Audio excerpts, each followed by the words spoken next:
Hey, salut les motards! Hey, mais vous êtes ben trop de bonheur! Je suis même pas parti tourner la vidéo encore!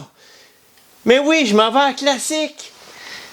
Fait que, ça vous tente de voir que ça a l'air la classique? Ben, je vous conseille de continuer à écouter la vidéo. Ça sera pas long, je reviens! Salut les motards, c'est moi Momo. Je réalise un virage avec Blue, ma Pan America 1250 spéciale, la moto-aventure. Ça fait plus de 30 ans que je touche à tout. Le parachute, le bungee, instructeur de plongée sous-marine pendant près de 10 ans, motocross, 4 roues, du circuit en moto super sport, de la moto touriste. Ensemble, découvrons et développons les techniques pour manœuvrer une moto-aventure et faire qu'un avec elle. Des exercices, des expériences, puis des aventures t'attendent. Si t'es prêt tout comme moi, ben, abonne-toi! Salut les motards, j'espère que tu vas bien. Hey, fais-tu assez beau à ton goût? La saison est enfin commencée. C'est pour ça que j'ai décidé de t'emmener faire un petit tour à la classique. Ah, tu sais pas c'est quoi la classique, hein? Ça, c'est le plus gros événement de moto aventure au Québec. Ouais, à vrai dire, au Canada. Ah, ça, c'est pas moi qui le dis, hein. C'est Marc Chartrand. C'est lui l'organisateur de ce gros événement-là. Bon, en fait, il n'est pas tout seul. Non, parce qu'il y a toute une équipe de bénévoles. Oh ouais, t'as bien compris, des bénévoles. Puis d'après moi, c'est eux autres qui font un job. Oh ouais. Mais reste que c'est le plus gros événement quand même. Ouais, donc je t'emmène à la chute avec moi. Puis comme j'habite la rive sud de Montréal, ben pas question de traverser cet enfer de ville-là. Oh que non, pas par pareille chaleur. Dans le trafic, non. On va passer par Pointe-Fortune. Bon, là, tu vas me dire que je me rallonge. Ben oui, mais comme on dit, le beau chemin, ça rallonge pas. En prime, une petite croisière pour ma belle Blue. Ben, écoute, c'est quand même elle qui va travailler toute la fin de semaine, puis moi, je vais m'amuser. Ben, c'est ça, hein? Le partage. En plus, cette année, j'avais envie de redonner à la communauté de moto-aventure. Oui, parce que, tu sais, quand j'ai commencé ma première classique, il y a quelqu'un qui l'a fait pour moi. Donc, quand j'ai vu que Marc cherchait des leaders pour faire la route panoramique, qui se trouve à être un peu la route pour débutants, pour t'initier à faire autre chose que de l'asphalte avec ta moto, ben, je me suis dit, c'est ma chance de redonner. OK, pour faire simple, là, il y a 4 types de routes. Puis, on parle de niveaux. Tu as, en moto-aventure, tu as des niveaux, mettons, 0, 1, 2 et 3, pour ce qui est de la classique. Parce que tu pourrais aller à 4 et 5, ou ce que c'est que, bon, t'es mieux d'être pas mal bon avec ta moto. Si tu commences à classique, je te conseille de commencer par la panoramique. Si tu n'as jamais touché à des chemins de gravier, c'est la meilleure route. En plus, tu auras des, là, moi le dit, panoramique, des paysages à couper de souffle qui vont te donner le goût d'aimer l'aventure. Après ça, ben là, si tu veux aller un petit peu plus loin, tu embarques dans la route classique, qui se trouve avec le deuxième niveau. Hein?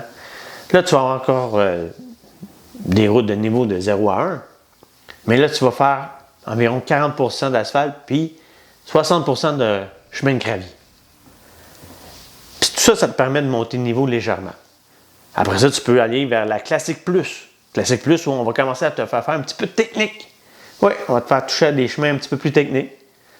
Là, tu vas passer des niveaux de 0 à 2.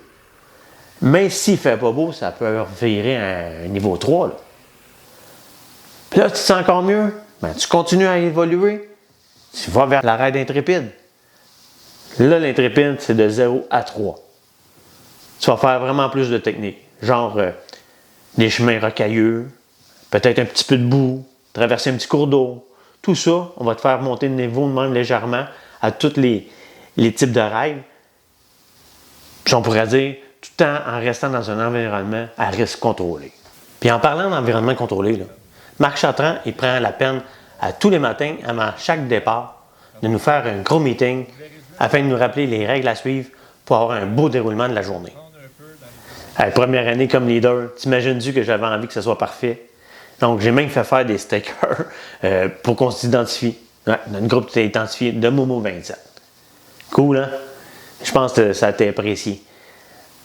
Mais ce qui nous a aidé à avoir une belle règle, les organisateurs nous avaient bien arrangé ça. Un beau tracé, avec un beau mélange asphalte, gravier, des chemins asphaltés avec des beaux paysages, les chemins de gravier, même chose. Des beaux paysages qui t'emmenaient un peu partout.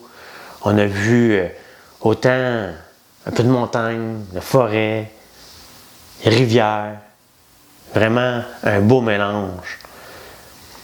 Puis, c'est sûr, j'avais envie de bien paraître, mais honnêtement, ce sont les participants qui étaient avec moi qui ont fait en sorte que j'ai bien paru dans tout ça parce qu'ils étaient tellement bons. On suivait, tout était parfait. Dans les arrêts, à chaque fois qu'on arrêtait pour prendre un break, il y avait le sourire, il était content, on voyait qu'il était heureux d'être là. Je me suis même permis de faire un petit arrêt, un petit endroit que je connais où il y a des pèlerinages depuis 200 ans. Une belle place pour arrêter parce que la vue elle est superbe. Un petit vent qui nous permet de ne pas être achalés par les moustiques. Puis à la fin de la journée, je pense que tout le monde était content d'avoir fait cette belle route panoramique, laquelle on a eu du plaisir à se côtoyer. Puis ça permet de créer des nouveaux liens. Hein. C'était vraiment une belle journée. Je les remercie parce que c'est grâce à eux autres si j'ai passé une très belle journée comme ça. En prime sur le site de la classique, en plus de pouvoir camper là, il y a le village. Ça, c'est des kiosques montés par des commanditaires qui te permettent de pouvoir magasiner du matériel de moto-aventure. Pas juste ça. Tu as même des concessions comme Honda, Harley-Davidson, KTM, BMW qui te permettent de faire des essais de leur moto-aventure. Tu n'es pas obligé d'être inscrit à une des rides. Tu présentes sur place, c'est gratuit, puis tu as accès à tout ça. C'est pas le fun? Puis pour nous autres, les participants, le soir, un bon souper au Top Shop. Il paraît que c'est là qu'ils ont les meilleures côtes levées au Québec. Du moins, je peux te dire qu'il n'y a pas personne qui a dit le contraire dans le restaurant. On a même eu en bonus un show. 4 filles, les Chiribans. Je ne les connaissais pas, là, mais je vais te dire, ils déplacent de l'air, sont bonnes en titi. Je peux te dire que ça finit bien une journée, ça. Pour ma deuxième journée, j'avais décidé de prendre la règle, la Classique Plus. D'ailleurs, il faut que je remercie Benoît qui m'a invité dans son équipe les Crash Bars. Une autre super belle journée où on voit que les organisateurs nous avaient fait encore une fois un très beau tracé. Un beau tracé mélangé de chemins asphaltés et de gravier, avec des beaux paysages, mais surtout avec des sentiers un peu plus techniques. D'ailleurs, c'est pour ça que j'avais choisi de faire la Classique Plus. C'était pour me remettre à niveau, me remettre en forme pour la nouvelle saison qui commence. Ah, puis là, je ne t'ai pas dit, mais à chaque journée ou à chaque ride que tu fais, ben, tu arrêtes à une place. Cette année, ça s'appelait le Far West. Il y a une équipe avec le gros sourire qui t'offre un bon sandwich puis tout ce qu'il faut pour te ravitailler, te remettre en forme pour partir l'après-midi. Tu comprends bien qu'après 2 belles journées comme ça, malheureusement, comme on dit, toute bonne chose a une fin. Fallait bien m'en retourner chez nous. Ben, inquiète-toi pas. Je me suis pas privé. On a repris le traversier, une autre petite croisière, moi puis Blue. Ben, je peux juste te dire que le gars, quand il s'est retourné chez eux, il était peut-être fatigué, mais il était heureux en titi. Ah, écoute, j'espère que ma vidéo t'a plu, puis qu'elle t'a donné le goût de participer à la classique. Puis, rappelle-toi, la vie est bien trop courte de t'ennuyer.